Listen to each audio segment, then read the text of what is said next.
All right, week 8 in the books. Welcome into Four Verts. My name is Harrison Graham. Steelers take down the Giants 26-18. Few thoughts on this game, and then in the second half of the show, I'm going to go through my top 10 NFL power rankings through week 8, almost midway through the season. Month of November just around the corner, so thought it might be a good time to take a look at the top 10 teams for me at this point in the NFL. Subscribe to the channel. Let us know who your best team in the NFL is right now. If you have a top 10, feel free to sound off in the comments. And if you want daily and free NFL and college football content, we are the channel for you. Hit that subscribe button here on 4Verts. It's 100% free. All right, Steelers 26, Giants 18. Got some notes over here. Let me just grab them real quick.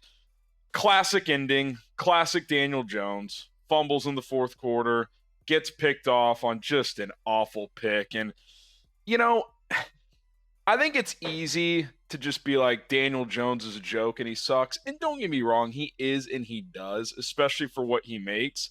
But sometimes you're like, wow, a couple nice early throws to get downfield. I mean, he throws the tight end seam to Theo Johnson, the rookie, makes a couple other throws. But then you're reminded why his contract might be the worst in football. He just completely panics on, I think it's a second down where he threw that pick. He's got a check down and he's just got a little pressure in front of him. And he panics, back foots it, airmails the check down by 10 yards and it's picked off. And look, I'm not defending the guy because he's really bad. But I think what makes him look even worse than he actually is his bad is really bad. Like, he doesn't throw standard interceptions, right? Like, he throws the most, like, oh my God, what are you doing interceptions. That was atrocious at the end. Got strip sacked the drive before. Giants O-line had issues. TJ Watt's tough, I get it, but it's on his front side. It's not like he got blindside hit. He's just not good enough. You watch these Giants games week in and week out, and they're scrappy in most weeks. They fight, but he's not good enough. I'm souring a little bit on Brian Daboll, although I think he's a little handicapped with Jones as his quarterback. Obviously, I'll tell you what, though, Tyrone Tracy, this rookie back, I think out of Purdue, $145 and a touchdown, had a 45-yard touchdown run to spark him late in that second half. I think he left with maybe a concussion, but he's pretty fun to watch. They just don't have a lot going for him, though. Malik Neighbors is dropping balls left and right. He had 7 for 71, but he dropped 3 or 4 passes. I wonder if they'll trade Darius Slayton, 4 catches, 108 yards. He's a big play weapon. Honestly, the team they face tonight, that'd be a good addition. You put him opposite of George Pickens, Calvin Austin in the slot. That's a nice little trio. It's not great, but it's better than Van Jefferson, who actually did make a few plays tonight. I'll say this for Pittsburgh. Russell Wilson's playing pretty well. This 2-game stretch has been pretty impressive. Now, it's against the Jets and Giants, so I think we got to have some context here. But clearly he gives them more punch in the passing game than what they were getting out of Justin Fields. The vertical passing game's been there, 9.9 yards per attempt, 20 of 28, 278 and a touchdown. Did fumble late in the game to kind of keep the Giants alive, but this final score really isn't indicative of how dominant Pittsburgh was. They were driving down the field consistently in the first half and just kept kicking field goals. Now, I know the Giants kicked some as well, but the Pittsburgh Steelers, yardage-wise, outgained them 426 to 394. And a lot of that Giant stuff late. It's not garbage because they're down 8, but a little bit of it is. It felt like Pittsburgh was clearly the better team tonight. I don't know how to evaluate them. I'll get to them. They'll be in my top 10 power rankings here in a minute. But, like, is this a contender? Clearly, they're a playoff team, barring a collapse. They're heading into their bye week at 6-2. But it just, I don't know. Like, I still don't. I guess it's just me kind of telling myself, like, I'm not convinced Russell Wilson in the year 2024 can go and win playoff games, but maybe he can. And if the Steelers' defense is dominant, they honestly need to play a little better than they did tonight. And if he's hitting big plays downfield, and the key is them running the ball. Najee Harris, 19 for 114. Jalen Warren added 46 yards. They rushed for 5.5 yards per carry. Like that's the key. Russell Wilson's doing his thing, don't get me wrong, but you want to keep him under 30 pass attempts and run the ball. And that's what they've done 2 weeks in a row now for the most part. I think he threw it 31 times last week, or no, 29 times last week, and 28 times this week. I mean, that's a good formula. That's smart. That's what Mike Tomlin wants to do. I think there was a quote on Monday Night Football tonight where they said they were talking to Tomlin, and he's like, "Yeah, we're not a quarterback-driven franchise right now, and they just need competent QB play, and they're getting that out of Russell Wilson." So, kudos to him. He seems to have kind of taken a back seat in terms of the superstardom he's been used to. Like he seems grateful to just be starting. That's a good thing for him. Good thing for the Steelers, and it's working. 6-2, looking good. Bye week coming up. Rest up and get ready for a second half push. For the Giants, I know John Mara, the owner, came out publicly and put support behind Joe Shane, the GM, and Brian Daboll, the head coach. Everybody's like, well, I guess they're not going to make a change after this year. He did this a few years ago with McAdoo and fired him 3 weeks later. So I kind of took that as, okay, he's trying to give his guys some confidence. If they lose 3 or 4, like if they're 2-10, let's just look at their upcoming schedule. The Giants next few weeks. Next week against the Commanders at home, not going to be easy. Carolina at home, I'll tell you this. If they lose to Carolina at home, or actually that's a Germany game, I believe. So it's a standalone game. If they lose to Carolina in Germany, I think they will make firings. Like that just cannot happen. So circle that game in 2 weeks. Panthers, Giants in Germany. If they lose to Carolina, that will be the end of the road for Brian Daboll and Joe Shane, in my opinion. But Giants 2-6, Steelers 6-2. Both franchises going in a different direction, and good win for Pittsburgh. Wasn't the prettiest. They beat them worse than the score suggests, but a win's a win, and 6-2 is pretty damn good. All right, let's go through my power rankings. We'll go 10-1 here. A couple of honorable mentions that didn't make the top 10. I got the 49ers just outside the top 10. They are 4-4. They got to show more consistency.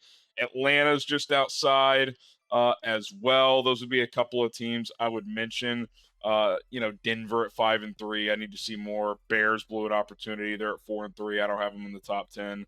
Tampa's slipped back. They're at 4-4 now with their injuries. You'd have to push them back. So those are a few teams outside the top 10. I thought about San Francisco, but they're still not putting full games together. So we'll see how they play the next few weeks. All right, number 10, Philadelphia. 5-2. Thought they played their most complete game in probably about a year since they were on that 9-10-0 start last year. Crushed Cincinnati 37-17. I thought it was Jalen Hurts' best game in a while. Defense played pretty well. I'm not the biggest Sirianni guy, but they've got the talent. And it seemed like for the first time in a while, they put it all together for 60 minutes. And they're quietly 5-2. I mean, they're playing good ball. We're going to get to Washington here in a sec. Feels like a two-team division. They're 5-2. Washington 6-2. Giants are clearly out of it. Dallas at 3-4. They're not dead, but clock's ticking if they're going to make a push in the division. Philly and Washington, it's going to be one of those two teams, and the Eagles are playing better. I'll put the Steelers at 9. 6-9 right now, I think is kind of in flux. We'll get to the other couple teams. Let's see how they play the next few weeks coming out of the bye week. Pittsburgh coming up. They've got, pull up their schedule. They got the bye week next. At Washington in 2 weeks, that'll be a good test. Ravens at home. So those next two games, you split those at least. Hell, win both. If you win both of those, I take you very seriously. If you split those, that'd be pretty good as well. I'll put them in at number 9 right now. They feel like a team that could win a playoff game, not a team that could make a deep run right now, though. I got the Vikings at 8. I'm still going to keep them up there. 5-2. They've dropped 2 in a row. I still like their coaching staff. The Darisaw injury is a big problem. That's why I kind of thought about having them 9, 10, 11, but I'm going to give them the benefit of the doubt. I think O'Connell and Flores are still a really good coaching duo. Sam Darnold's playing good ball this year. They got to find a way to run the football a little bit more, and they're going to have to figure out this Darisaw thing. Who's going to play left tackle? So that's obviously something to monitor, but I've got them at number 8. Washington at number 7. Look, 6-2 is 6-2. Found a way to beat Chicago, a game they honestly controlled, but couldn't get into the end zone for much of the game until the Hail Mary, but got that win, 6-2 now. Jaden Daniels is playing well. Dan Quinn is overachieving with this defense he's got, and their offensive line's pretty quietly been solid. I mean, they're playing good up front. They just feel well coached.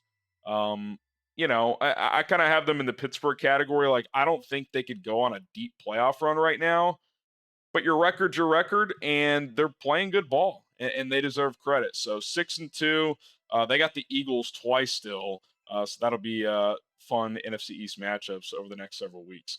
Okay, I got Houston at number 6. We still don't know exactly what's going on with Stephon Diggs. Some think that could be a season-ending injury, so keep an eye on that. But Nico Collins is going to be back next week. It feels like something's been slightly off there, but they keep winning games. They're 6-2. I trust CJ Stroud. D'Amico's got the defense playing pretty well. Not great, but pretty well. They're clearly going to win their division, so they're going to be a playoff team. Can they challenge the Chiefs? Can they challenge Baltimore in the AFC? I'm not sure. I know they have a better record than Baltimore, but I would have the Ravens higher, and I do. I got them at 6. They're a really good ball club, and they know how to win. They're finding ways to win these games. Okay, number 5, the Green Bay Packers, who beat the Texans on a last-second field goal last week. They're also 6-2. Jordan Love banged up for a second time with a groin issue, but it's not considered serious. Good chance he plays this week. So that's a positive for Green Bay. He's going to throw some picks. He's going to make erratic decisions at times. He's got some Favre in him, but he's also going to throw for a lot of touchdowns. They can run the ball with Jacobs. And most importantly, their defense is much improved with Jeff Hafley. I'm not going to say it's a dominant defense, but it's not a laughing stock. It's not a joke, which is what it was under Joe Barry. So if they're league average on defense with Jordan Love, that balanced offense, Matt LaFleur calling plays, they're going to be in a lot of games. We saw last year they crushed the Cowboys in the wild card round, and they were a bad Jordan Love decision away from maybe being the 49ers in the divisional round. So they're here, and they're here to stay. Bills at number 4. They kind of had a 2-week dip, but now they've won 3 in a row again, 6-2 on the year. Josh Allen, I think the key for them is committing to getting James Cook touches. When he has big games, they kind of just dominate people. He had a big game this week, so I like what they're doing. They're on cruise control in the division. I mean, the AFC East is atrocious. They're 6-2. The Jets and Patriots are both 2-6, and the Dolphins are 2-5. I mean, division's over before November. So now for them, it's all about seeding and playing their best football at the right time. Do they make one more move before the trade deadline? I know financially they're somewhat strapped, but you can always move money around. They obviously got the Amari Cooper addition. Do you find one more piece, maybe on defense? We'll see if they make any moves at the deadline. A team I think that should make a move is Baltimore. I still got them at number 3. I know they're 5-3, but they had just won 5 in a row. Jameis caught fire. That happens sometimes. You're playing a new quarterback. Like if Deshaun Watson plays that game, they roll against Cleveland quickly. Honestly, my biggest takeaway from that game is if they just don't play Watson from the beginning of the year, is Cleveland like 4-4 instead of 2-6? Feels like they might be. But divisional game on the road, you're going to lose a game like that every once in a while. 5-3. The biggest thing with Baltimore is their defense has taken a step back. Their defensive coordinator, Zach Orr, is under some fire. Obviously, they lost some pieces last offseason, but Lamar, Henry, they've been balling. I still like this Ravens team. I wonder if they make an addition on defense before the trade deadline because their offense is perfectly fine. Number 2, Detroit. I thought about putting them number 1, but we'll get to the Chiefs in a second. They still continue to win. Hard to kind of dethrone them there, but Detroit for about a month now has been easily the most dominant team in the league. Their offense is just unstoppable. Jared Goff's never played better. I know J-Mo was out this week, but he's a speed demon. Amon-Ra St. Brown, Laporta, 2 backs, offensive line, no weaknesses offensively. And I think big picture, the Aiden Hutchinson loss is going to be a problem come playoff time. So I feel like, and Dan Campbell kind of teased it today, that a trade could be coming. They need to add a piece on defense, but man, they are loaded offensively. And they're still, it's not like they suck on defense, but I do worry against a good offensive line in the playoffs and a good quarterback. Could they get stuck in one of these shootouts? Now, the thing is, they can play in these shootouts. Ben Johnson and the boys, they're like, okay, you want to play 41-38? We'll play that way. I mean, they put up 52 on the Titans, who, by the way, aren't that bad defensively. in 3 quarters. It was just a joke. So they're playing good ball. I think they've been the most dominant team recently, but you got to put the Chiefs at number 1. I like the Hopkins addition. They just add Josh Uche. Mahomes statistically isn't going to wow you anymore with the way they're built, but when you need him to make a play, he's going to make one. And they just keep plugging away. They keep winning. 7-0. They've won, I don't know, like 13 games in a row. I don't even know what the number is dating back to last year, but they just know how to win. And until they lose, I'm not going to put them anywhere but number 1. So Kansas City on top, Detroit 2, Ravens 3, Bills 4, Packers 5, and then 6 through 10 is Texans, Commanders, Vikings, Steelers, and Eagles. Let me know in the comments if I left anyone out, as we're just before the midway point of the 2024 NFL regular season. My name is Harrison Graham. Be sure to subscribe to the channel for more NFL and college football YouTube videos, and we will see you next time here on 4 Verts.